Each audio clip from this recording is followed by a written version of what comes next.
Natatakot ka bang magsimula? This is your sign. Start doing it now. No matter what happens, ang mahalaga ay sinubukan mo, di ba? This is Patrick Mercado and samahan niyo akong tahakin ang adulting age at gawing mas exciting kaysa mas scary ito. And remember, para matapos, kailangang magsimula.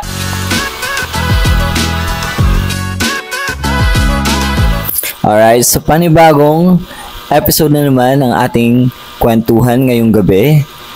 At naisipan kong gumawa ng panibagong podcast dahil nga mag-isa na lang ako sa isang bahay at sobrang boring kapag walang kausap, kapag walang kasama, kapag walang kasalo sa pagkain sa umaga, sa tanghali at sa gabi.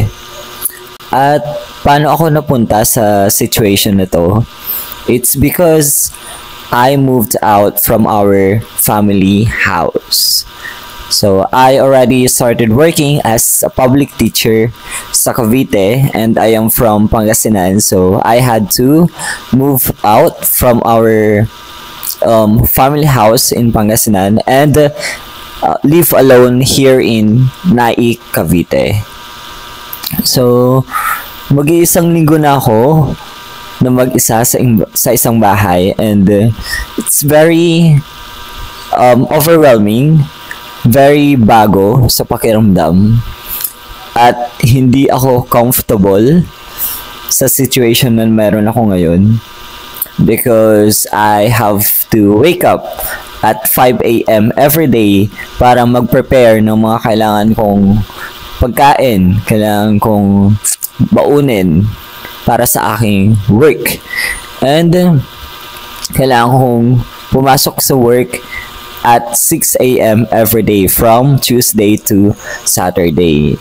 So, it's very new, overwhelming siya sa pakiramdam and it all feels strange to me because sanay ako na pagsilbihan ni nanay. Kapag pagising ko, nakaprepare na yung mga pagkain, yung almusal. Sa tanghali, wala na akong dapat gawin. Nakaluto na si nanay. Sa hapunan, ready na lahat. Lahat ng ulam, pagkain, kanin. So, I really had to do nothing at home kasi nandun yung nanay ko. Kasi nandun si nanay who always made sure that I have everything I need in order to survive my everyday life. So, para sa akin, bago siya sa pakiramdam and very uncomfortable. But, tinitake ko siya as a challenge for me to grow, for me to improve, and for me to develop my skills. Especially kasi ako ay introvert din ako. So, minsan na-enjoy ko talaga or madalas na-enjoy ko yung pag-iisa, yung pagiging lonely or pagiging alone. Kasi, di ba, alone doesn't equate to being lonely. So, hindi porket mag-isa ka, malungkot ka na. Pero ngayon talaga, ngayong first week ko, kasi lumipat lang ako last week and mag-iisang linggo pa lang ako. Ngayon talaga ang nararamdaman ko ay pure sadness because I think I'm still adjusting to this new setup and siguro na-overwhelm lang talaga ako sa mga bagay-bagay kasi working from home, it's really my comfort zone and nasa bahay lang ako, hawak yung time ko, ginagawa yung mga bagay na gusto ko, nakakapag-movie marathon and nakakanood ng mga gusto kong panoorin.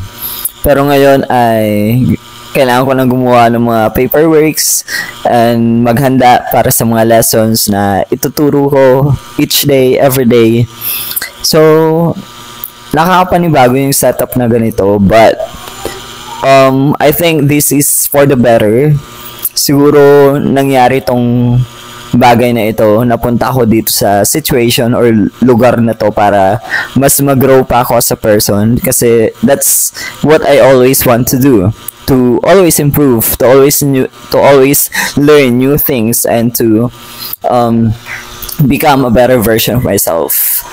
So hindi ko talaga plano na magturo or lumayo sa bahay. Kasi pinagdasal ko talaga sa God, sa Lord, sa Diyos, na ako ay mapunta or ako ay makapag-work sa Pangasinan. Ako ay mabigyan ng maraming opportunities, specifically job opportunities sa Pangasinan, sa aking hometown. Pero wala talaga, parang redirection talaga siya na sa Cavite talaga ako mapunta kasi dito ako nag-aral ng college and siguro nandito lang talaga yung kapalaran ko na magturo ako dito sa Cavite kasi para siyang redirection kasi ang plano ko talaga ay mag-abroad this year or at least mag-apply man lang sa mga agencies sa Taiwan, TFATP, sa Japan Jet Program. But here we are. Nandito ako ngayon sa Cavite. Mag-isa sa isang bahay, sa isang malawak na bahay na inuupahan ko. So I have to pay my own bills, rent, water bills, electric bills, food allowance, groceries, ano pa ba? Mga baon ko everyday. So, ayun. Meron naman akong experience sa pagtira mag-isa. But, yun kasi ay dorm. So, meron akong kasama mga kasama sa bahay. Kasi ay bed spacer ako nung college, nung 4th year college. But ngayon kasi iba na yung setup since ako lang mag-isa sa buong bahay. So, very strange yung feeling. Nakakatakot nung una. Nung first night ko ay ayun, hindi ako makatulog. I didn't have enough sleep at that night. Kasi ang dami kong iniisip. Iniisip ko kung ano yung magiging setup ko, kung ganito ba yung mangyayari everyday, kung ano dapat yung oras na dapat magising ako, kung paano ko i-prepare yung mga kailangan ko sa pagpasok sa trabaho. So, mga ganong overthinking ang pumuno sa akin during my first night here in this house. So, hindi talaga siya about sa mga multo or natatakot ako sa mga spirits or nararamdaman. Siguro, mas takot ako sa buhay na tao. What if may pumasok na magnanakaw, may pumasok na masamang loob? Yun yung kinatatakutan ko sa pagtira or sa pag-live alone sa isang bahay na hindi mo hometown. So malayo pa from Pangasinan to Cavite. So it is a 7-hour drive. So medyo malayo. Ayun. Pero ayun, here we are. Heading to our first week living alone at 23. Di ba nauuso kasi ngayon sa social media yung mga vlogs na living alone at 23, living alone at my 20s, mga ganong vlogs.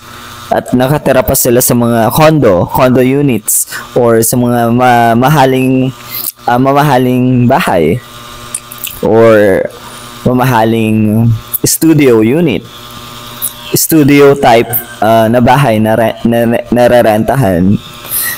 Pero masyado nating nai-romanticize yung pag-live alone. Akala natin masaya kasi walang gigising sa'yo. Masaya kasi wala kang kasama sa bahay. Mag-isa ka, solo mo yung buong bahay.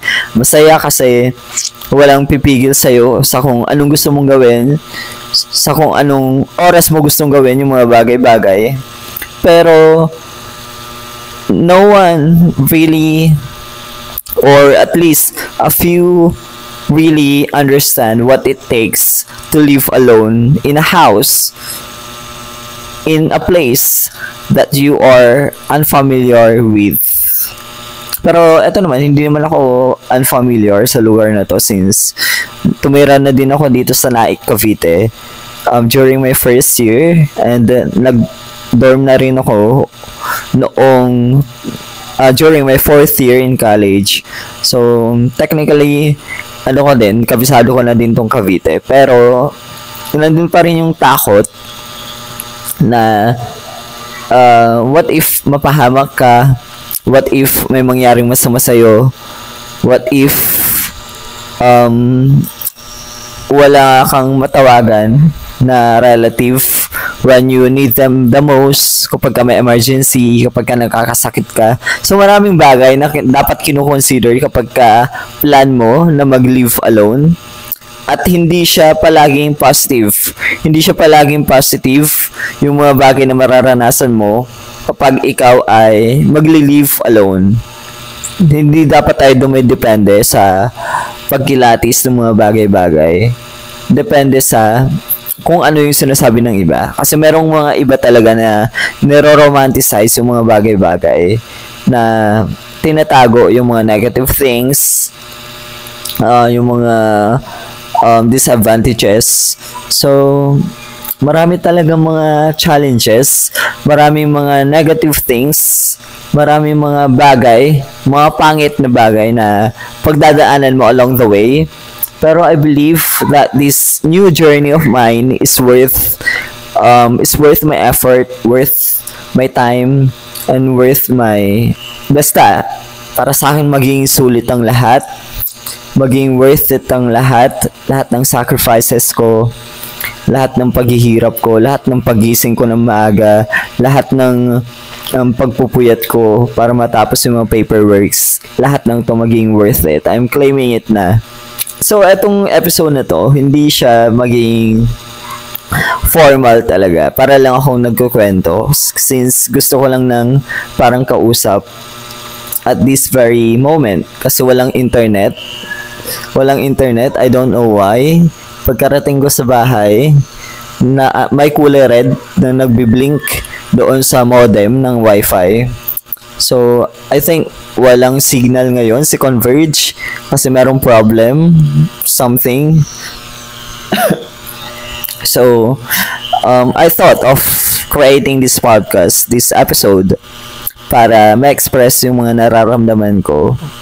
Kasi nga mag-isa lang ako dito, parang wala akong kausap. So, na-realize ko din na kahit na introvert ka, mahalaga din talaga na meron kang nakakausap sa bahay or nakakausap pagdating mo from work. Kasi iba pa rin yung may mga tao na sasalubong sa'yo sa bahay. Alam mo yung feeling na parang may naghihintay sa'yo pag uwi mo sa bahay.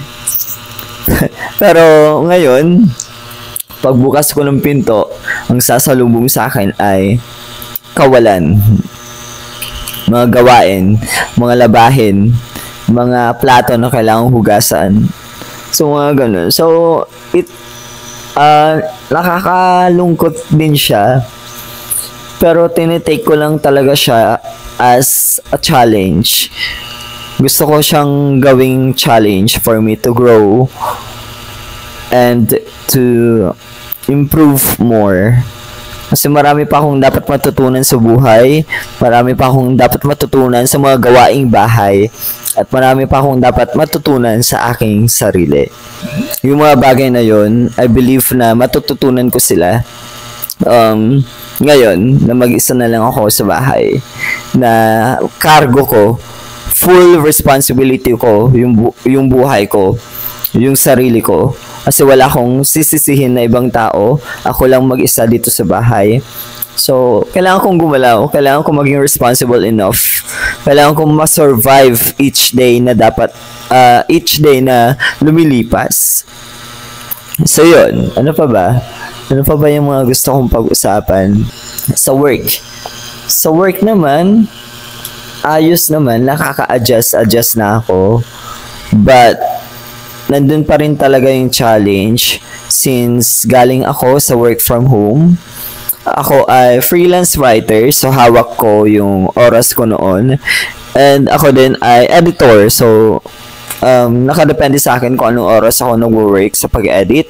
And ako din ay online ESL teacher. So meron lang ako mga schedule na oras kung kailan ako nagtuturo online. So, definitely hawak ko talaga yung oras ko during my work from home setup work. Pero ngayon kasi, fix na siya. Ang work ko ay 6 a.m. to 2:30 p.m. So, pagkarating ko ng bahay sa hapon, kailangan ko na mag-start na maghanda para sa hapunan. Pahinga lang ng konti, tapos work na. And then, meron din kasi akong side hustle. So, kailangan ko din paglaanan ng oras yon from 4 p.m. to 6 p.m. And then 6 p.m. to 7 p.m. I have to have my dinner. Nandun na yung paghahanda, pagkain, pagluluto. And then, pagsapit ng mga 7:30 or 8 p.m., kailangan ko maligo. Kasi hindi ako naliligo ng morning kasi ay malamig. And aside from that, para makatipid na din ng oras, para makapagbihis na agad, and then makapaghanda pagpasok sa trabaho. Ayun. So, 8 p.m. to 11 or 10:30 p.m.